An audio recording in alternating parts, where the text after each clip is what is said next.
thank you for joining Sports Development Series. We yours truly, Boma Ekiora.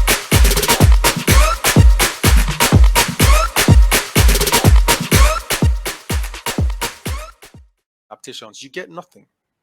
Yeah. Speaking about that dynamism, Yeah. how bad is jogging for athletes in explosive sports? So all the sports we just talked about, sprinting Yeah. in track and field, Yeah. soccer, Okay. American football. These are How sports where how sprint, yeah recover, sprint, recover, sprint, recover. how long are you jogging for, and why are you jogging?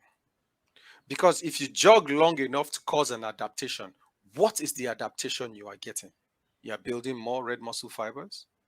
You are building more fibers that can absorb oxygen. You don't need any of that to sprint. You need the opposite. So if you are doing long runs to the point where your body starts adapting to it, you're killing your athlete. Now, if you are doing it for short-term gains, like more capillarization, because if you develop more access to fuel from your veins and all, if you develop more of that, it helps you recover from stuff. So if you are doing runs long enough not to cause an adaptation, but just long enough for you to trigger the body into breathing in and passing things and circulating, that's all fine and dandy. That's nice. But I see some people running till they drop. So what will be that magic distance? What is it, like a mile?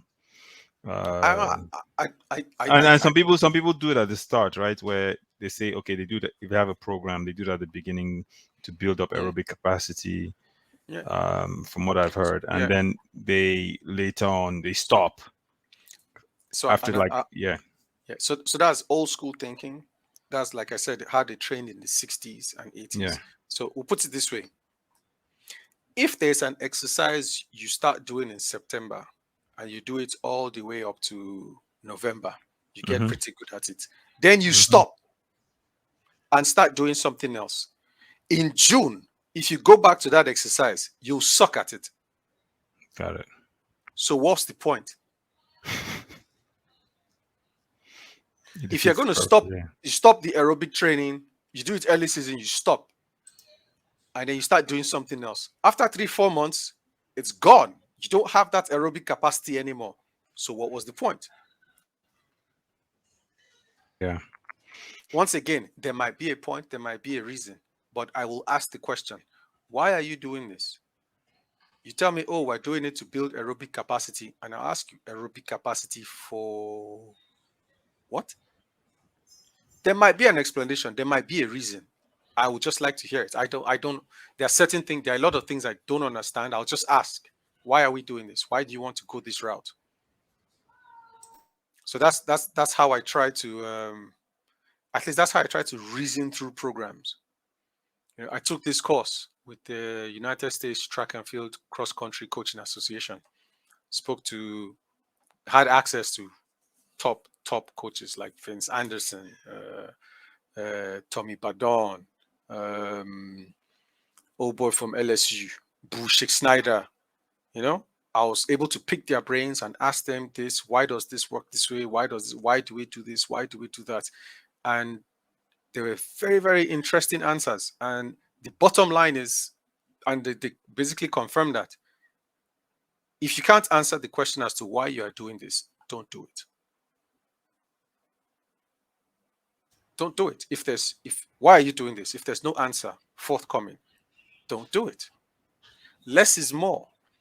Bushek Snyder pointed me to some research that showed paraplegics, not paraplegics, but people who are paralyzed, leg down or their muscles are mostly white fiber.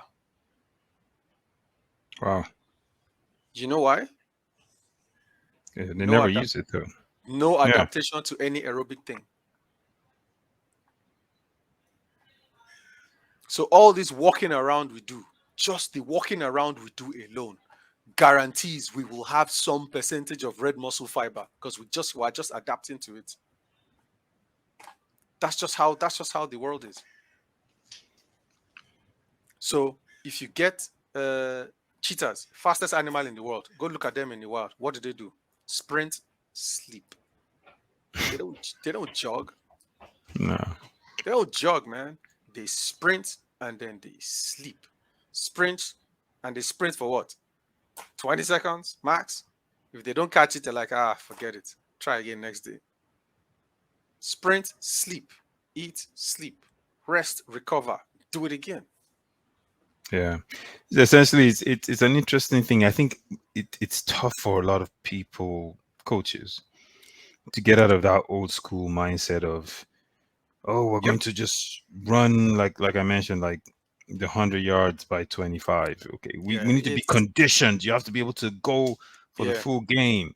You know, when it gets to the fourth quarter, you have to be able to play. So we're going to do 100 yards 25 times with a minute recovery in between. Yeah, it's hard